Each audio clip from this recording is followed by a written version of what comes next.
Yeah, hello and welcome. As we kick off our fact files, essentially, which are primers asking the very basic questions on a whole bunch of issues. A lot of our programming is obviously focused around COVID or coronavirus, but today we take a slight deviation to focus on the government's 170,000 crore or 1.7 trillion rupee plan for poor and migrant workers, which hopes to address the challenges that have been thrown up by the disruption caused by coronavirus across this country, particularly amongst the poor and migrant labor. So to understand this better, I'm joined by Dr. Brinda Jagirdar, an economist, and I'm going to pose some questions to her, which will hopefully throw light on, first, the nature of the problem, the impact it's had, and then whether this scheme or the set of schemes that have been announced by the finance minister today will have an impact, or what kind of impact. So, Brinda, thank you very much for joining Boom today. So, first question, Brinda. So, how are you estimating the impact of what we've seen so far? The closure of enterprises, the impact on businesses, particularly those who are exposed to global supply chains, and now, of course, domestic as well. What we've seen is like nothing like I've seen before. So it's affecting enterprises, people, businesses, all across sectors. So it's not just the businesses which anyway were slowing down. And you remember we kept talking about investment not picking up and there not being sufficient demand in the economy.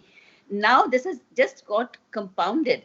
And the worst hit are really the migrant laborers and the daily wage earners, because they come across from different states and they come to work in metro cities, Mumbai, Kolkata, Delhi, and Chennai, and all other cities, Bangalore. So now they are faced with not only their livelihood being taken away, but they don't know what is going to happen tomorrow. So just think about the people who are working, who are really, really, earning a daily wage and then taking that home and having their meal based on their family having their meal based on what they have earned that day.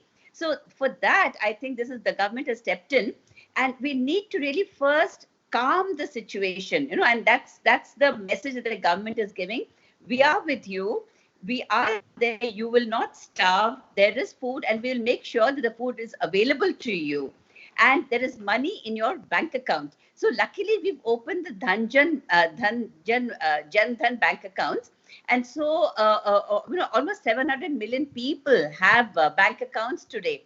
So now the government is directly putting in money for the disadvantaged, the poorest sections, the widows, the poor pensioners, the daily wage earners. So money is directly going into their account, and that's a big, big thing. And secondly, the government has said, in addition to what you are getting under the PDS, we are going to give you some more rations, and this will be free.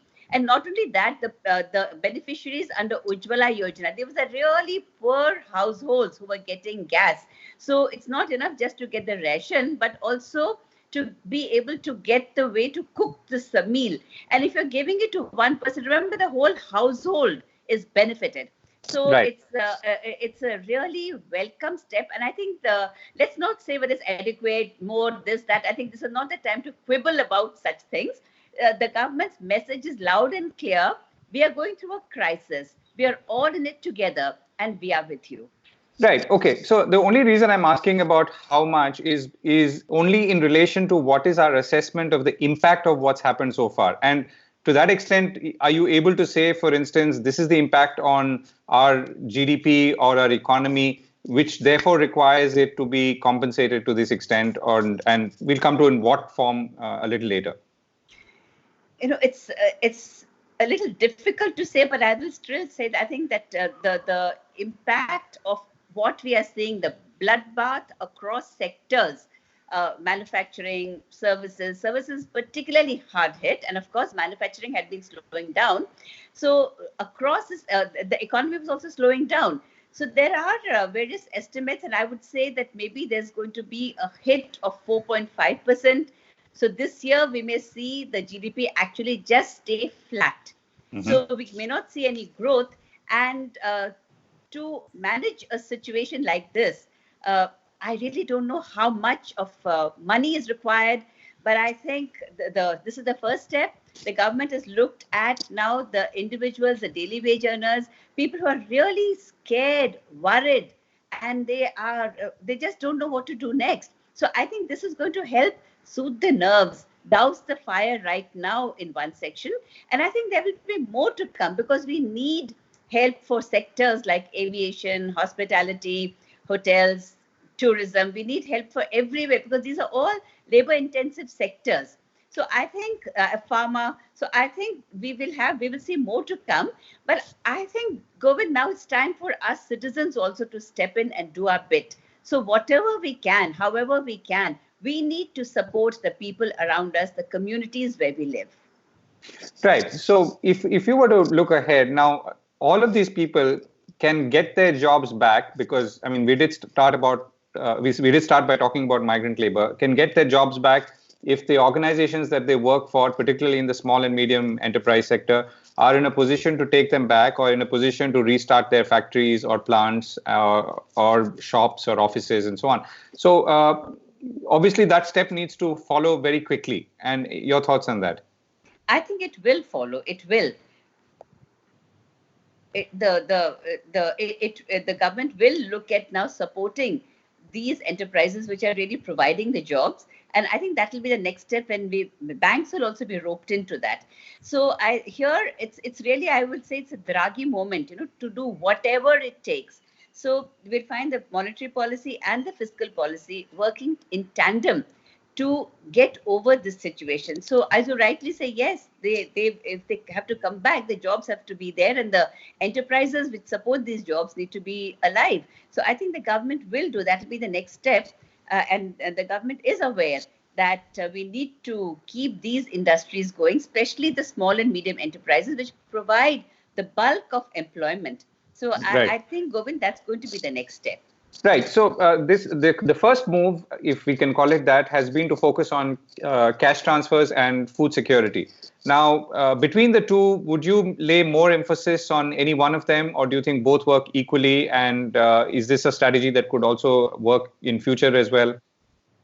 I think both are important, because a lot of people have gone back to their hometowns, and so that is also going to add pressure over there, and in the rural areas, in the small towns. So making available food, that's the first essential step, and the second is, of course, putting some money in the bank account, which is reassuring.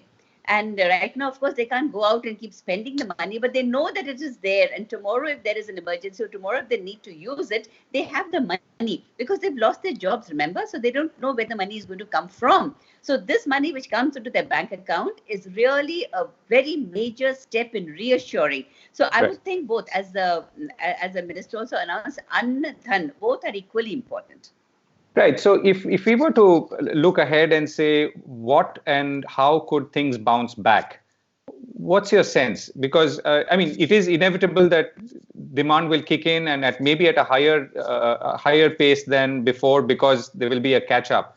But what's the time frame? I mean, when you have a shock like this, which is a demand shock and a supply shock, how I mean, are you able to project ahead? Govind, it's so tough. It is so difficult to project ahead in a scenario like this. Look at what's happening to New York. Look what's happening to Italy, Spain, UK. It's very difficult to project.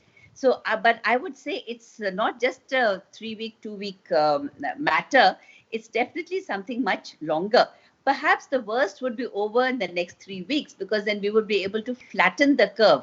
And from then on, it would perhaps be more manageable.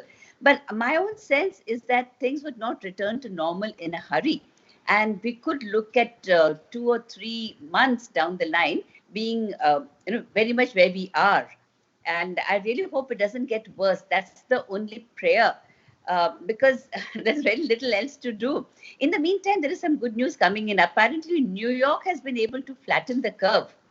And they've got some kits which are now available, which can give you the result in 15 minutes, corona test kits. So I think things like that, and I hope some medicine also comes in. The Sure. results of the research are also are also become available to people, and they come into commercial use quickly. So if that happens, then of course the turnaround would be much faster. But otherwise, my own sense is that the next 1 or 2 quarters, we can really write them off.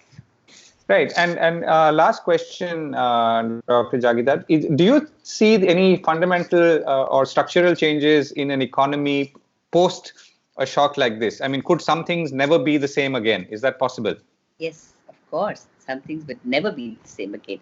The first would be our attitude that nothing can happen, and we can just chalta hai. That I think that attitude will take a hit, and that's a very good thing.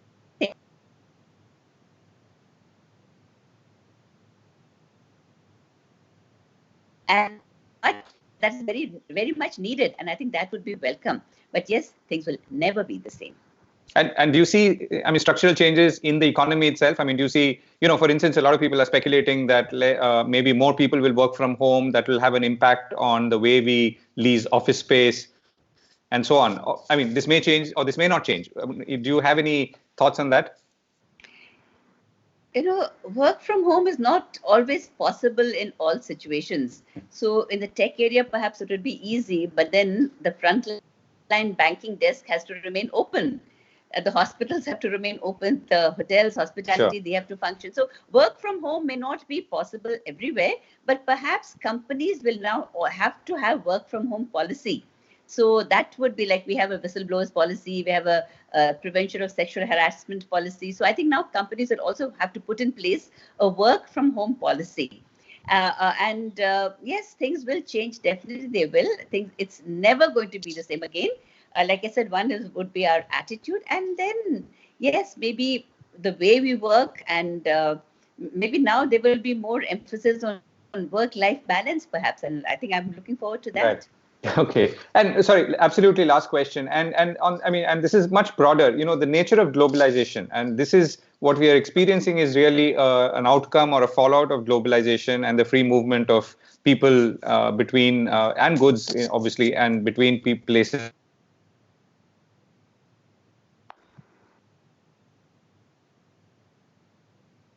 I lost you. So my question was, and the last question was, is this going to impact globalization as we know it, the free movement or relatively free movement of people and goods between countries and places? I think this was already happening, because there was a lot of disenchantment against globalization, and there was more emphasis on regional groups. Already this was happening, because the fruits of globalization had not percolated down, and there were only some groups or some sections which were enjoying the fruits of globalization. So I think, yes, you're right. I would agree with you that perhaps now the emphasis on globalization and free movement, there would be a rethink on that, and there would be much closer community, local, kind of things emerging, solutions emerging. Right. And I'm sure that's something that we're going to talk about a lot in coming days as this settles down, and hopefully it will settle down. So meanwhile, Dr. Jagidar, thank you so much for joining us, and stay safe and see you soon. You too. Thank you.